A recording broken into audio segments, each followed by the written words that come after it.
എല്ലാവർക്കും നമസ്കാരം. ഇന്ന് നമുക്ക് വളരെ സ്പെഷ്യലായിട്ടുള്ള ഒരു ഇഡ്ഡലിയുടെ റെസിപ്പി നോക്കാം. ഈ ഇഡ്ഡലിയുടെ പേരാണ് കാഞ്ചീപുരം ഇഡ്ഡലി. ഈ ഇഡ്ഡലി കാഞ്ചീപുരത്തുള്ള ഒരു വരദരാജ പെരുമാൾ ക്ഷേത്രത്തിൽ ഭഗവാന് നേദിക്കുന്ന ഒരു ഇഡ്ഡലിയാണ്. അപ്പോൾ ഈ ഇഡ്ഡലിയുടെ സ്പെഷ്യാലിറ്റി എന്താണെന്ന് വെച്ചാൽ സാധാരണ ചെയ്യുന്ന ഇഡ്ഡലിയിൽ നിന്നും കുറച്ച് വ്യത്യസ്തമാണ്. അതുപോലെ തന്നെ ടേസ്റ്റിൻ്റെ കാര്യത്തിലും ഒരു പ്രത്യേക ടേസ്റ്റാണ്. ഇതിന് മുൻപ് ഞാനൊരു വെറൈറ്റി ഇഡ്ഡലി ഇട്ടിരുന്നു, ഖുഷ്ബു ഇഡ്ഡലി, ഒരു 3 മാസം മുൻപാണ്. അപ്പോൾ അത് ഒരുപാട് പേര് ട്രൈ ചെയ്ത് നോക്കിയിട്ട് നല്ല ഫീഡ്ബാക്ക് പറഞ്ഞിട്ടുള്ള ഒരു ഇഡ്ഡലിയുടെ റെസിപ്പിയാണ്. അപ്പോൾ അത് കണ്ടിട്ടില്ലാത്തവരുണ്ടെങ്കിൽ അതുകൂടി ഒന്ന് കണ്ടു നോക്കൂ. അപ്പോൾ അധികം താമസിയാതെ ഈ സ്പെഷ്യലായിട്ടുള്ള ഇഡ്ഡലി എങ്ങനെയാണ് തയ്യാറാക്കിയെടുക്കുന്നത് നോക്കാം. അപ്പോൾ അതിന് വേണ്ടിയിട്ട് ഞാനിവിടെ 1.5 കപ്പ് പച്ചരിയാണ് എടുത്തിട്ടുള്ളത്. 1.5 കപ്പ് പച്ചരി 4-5 മണിക്കൂർ വെള്ളത്തിലിട്ട് കഴുകിയതിന് ശേഷം നന്നായിട്ട് കുതിർത്ത് വെച്ചിരിക്കുന്നതാണ് ഇത്. അപ്പോൾ ഇഡ്ഡലി റൈസ് നിങ്ങൾക്ക് എടുക്കാം, അല്ലെങ്കിൽ സാധാരണ പച്ചരി എടുക്കാവുന്നതാണ്. അതിൽ ഒരു 10 ഉലുവ കൂടിയിട്ടിട്ടുണ്ട് കുതിർക്കുന്ന നേരത്ത്. ഇനി വേണ്ടത് ഉഴുന്നാണ്. ഒരു 3/4 കപ്പ് ഉഴുന്നാണ് എടുത്തിട്ടുള്ളത്. ഇതും കഴുകി 4 മണിക്കൂർ കുതിർത്ത് വെച്ചിട്ടുള്ളതാണ്. പിന്നെ വേണ്ടത് 1/2 കപ്പ് ചൗവരി അല്ലെങ്കിൽ പുഴുക്കലരി. ഇതിലേത് വേണമെങ്കിലും നിങ്ങൾക്ക് യൂസ് ചെയ്യാവുന്നതാണ്. അതും വെള്ളത്തിലിട്ട് കുതിർത്ത് വെച്ചിരിക്കുന്നതാണ്. അപ്പോൾ ഞാൻ ഉപയോഗിച്ചിരിക്കുന്ന കപ്പ് ഈ കാണിക്കുന്നതാണ്. ഇനി ഇത് നമുക്കെല്ലാം സെപ്പറേറ്റ് ആയിട്ടൊന്ന് അരച്ചെടുക്കണം. അപ്പോൾ ആദ്യം തന്നെ ഒരു മിക്സിയുടെ ജാറിലേക്ക് ഞാൻ ഉഴുന്നിട്ട് കൊടുക്കുകയാണ്. ഇതിലേക്ക് 1 കപ്പോളം വെള്ളം ഒഴിച്ചിട്ട് ഇത് നല്ല പേസ്റ്റ് പോലെ ഒന്ന് അരച്ചെടുക്കുകയാണ്. ഉഴുന്ന് എത്രത്തോളം അരയ്ക്കാവോ അത്രയും നല്ല ഫൈനായിട്ട് വേണം അരച്ചെടുക്കാനായിട്ട്. എങ്കിൽ മാത്രമേ ഇഡ്ഡലി നല്ല സോഫ്റ്റായിട്ട് കിട്ടുകയുള്ളൂ. ഇപ്പോൾ ഉഴുന്ന് നന്നായിട്ട് അരച്ചെടുത്തിട്ട് ഇനി ഇത് നമുക്കൊരു പാത്രത്തിലേക്ക് മാറ്റാം. ഗ്രൈൻഡർ ഉള്ളവർ ഗ്രൈൻഡറിൽ അരയ്ക്കാം, മിക്സിയിലുള്ളവർ മിക്സിയിലും അരയ്ക്കാം. ഇനി ഇതിലേക്ക് നമ്മൾ എടുത്തു വെച്ചിരിക്കുന്ന പച്ചരിയും ചവ്വരിയും കൂടിയിട്ട് നന്നായിട്ടൊന്ന് അരച്ചെടുക്കണം. ചവ്വരിക്ക് പകരം നിങ്ങൾക്ക് പുഴുക്കലരി, അതായത് പാർഷ്യലി ബോയിൽഡ് റൈസ് നിങ്ങൾക്ക് യൂസ് ചെയ്യാവുന്നതാണ്. ചവ്വരി ചേർത്ത് കൊടുക്കുമ്പോൾ ഇഡ്ഡലി ഒന്നുകൂടി നല്ല സോഫ്റ്റും ഒന്നുകൂടി നല്ല ടേസ്റ്റുമാണ്. അപ്പോൾ ചവ്വരി കൂടി ചേർത്ത് കൊടുത്തിട്ട് കുറച്ച് വെള്ളം ഒഴിച്ചിട്ട് അരച്ചെടുക്കുക. ഒരുപാട് വെള്ളം കൂടി പോകരുത്, കുറച്ച് വെള്ളം ഒഴിച്ചിട്ട് ഇത് നന്നായിട്ടൊന്ന് അരച്ചെടുക്കുക. അപ്പോൾ പച്ചരിയും ചവ്വരിയും കൂടി ഇവിടെ അരച്ചെടുത്തിട്ടുണ്ട്. ഇനി ഇത് നമുക്ക് നേരത്തെ അരച്ചു വെച്ചിരിക്കുന്ന ഉഴുന്നിലേക്ക് ചേർത്ത് കൊടുത്തിട്ട് നന്നായിട്ട് മിക്സ് ചെയ്ത് കൊടുക്കണം. അപ്പോൾ പച്ചരി 2 ട്രിപ്പായിട്ടാണ് ഞാനിവിടെ അരച്ചെടുത്തിട്ടുള്ളത്.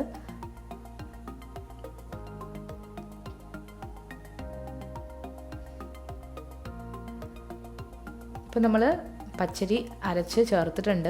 ഇനി ഇതിലേക്ക് ഉപ്പ് നമ്മൾ തലേദിവസം തന്നെയാണ് ചേർത്ത് വെക്കുന്നത്. അപ്പോൾ ആവശ്യത്തിനുള്ള ഉപ്പ് ഇട്ട് കൊടുത്തതിന് ശേഷം ഇത് നന്നായിട്ടൊന്ന് മിക്സ് ചെയ്ത് വെക്കുക. ഇവിടെ ഞാൻ 2 ദിവസത്തേക്കുള്ള ഇഡ്ഡലി മാവാണ് എടുത്തിട്ടുള്ളത്. അപ്പോൾ ഞാനിത് 2 പാത്രത്തിലാക്കിയിട്ടാണ് ഇത് ഫെർമെൻറ്റ് ചെയ്യാൻ വേണ്ടിയിട്ട് വെക്കുന്നത്. അപ്പോൾ നാളെ ഉണ്ടാക്കാൻ വേണ്ടിയിട്ടുള്ളത് ഒരു ചെറിയ പാത്രത്തിലേക്ക് മാറ്റുകയാണ്. അപ്പോൾ ഇങ്ങനെ ചെയ്ത് വെക്കുകയാണെങ്കിൽ നമുക്ക് വളരെ സോഫ്റ്റായിട്ടുള്ള ഇഡ്ഡലി 2 ദിവസം നമുക്ക് തയ്യാറാക്കിയെടുക്കാനായിട്ട് പറ്റും.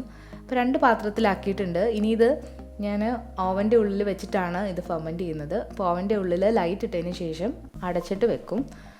ഇവിടെ നല്ല തണുപ്പായത് കാരണം പുറത്ത് വെച്ചാൽ ഇത് നന്നായിട്ട് പൊങ്ങി വരില്ല, അതുകൊണ്ടാണ് ഇങ്ങനെ ചെയ്യുന്നത്. അപ്പോൾ ചൂടുള്ള സ്ഥലങ്ങളിലാണെങ്കിൽ നിങ്ങൾക്ക് കൗണ്ടർ ടോപ്പിൽ വെച്ചാൽ മതി. ഇതിപ്പോൾ രാവിലെ ആയിട്ടുണ്ട്. നമ്മുടെ ഇഡ്ഡലി മാവ് നന്നായിട്ട് പുളിച്ച് പൊങ്ങി വന്നിട്ടുണ്ട്. ഇനിയാണ് നമ്മൾ ഇതിലേക്ക് വേണ്ട താളിക്കൽ ചെയ്യാൻ പോകുന്നത്. ഒരു പാൻ വെച്ചിട്ടുണ്ട്. അതിലേക്ക് 1.5 ടീസ്പൂണോളം നെയ്യ് ചേർത്ത് കൊടുത്തിട്ടുണ്ട്. നെയ്ക്ക് പകരം നിങ്ങൾക്ക് എണ്ണ യൂസ് ചെയ്യാവുന്നതാണ്. ഇനി ഇതിലേക്ക് കടുക് ഇട്ട് കൊടുത്ത് നന്നായിട്ടൊന്ന് പൊട്ടിച്ചു കൊടുക്കുക.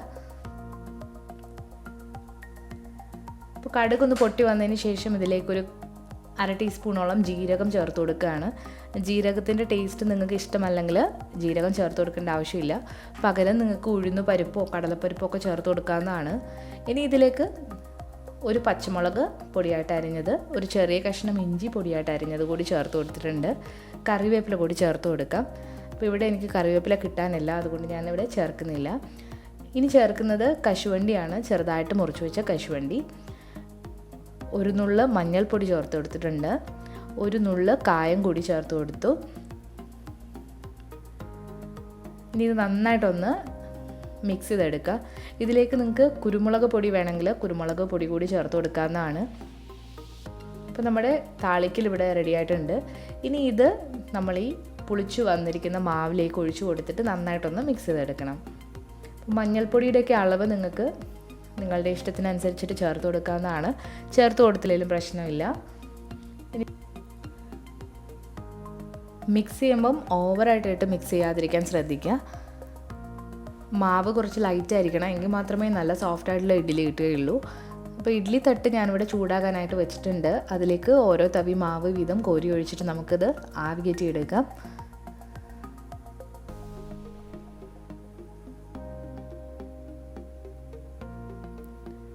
അപ്പോൾ ഇത് വളരെ സോഫ്റ്റും ടേസ്റ്റി ആയിട്ടുള്ളൊരു ഇഡ്ഡലിയാണ്. അപ്പോൾ ഇതുവരെ ഇങ്ങനെ ട്രൈ ചെയ്ത് നോക്കിയിട്ടില്ലാത്തവർ തീർച്ചയായിട്ടും ഒന്ന് ട്രൈ ചെയ്ത് നോക്കുക.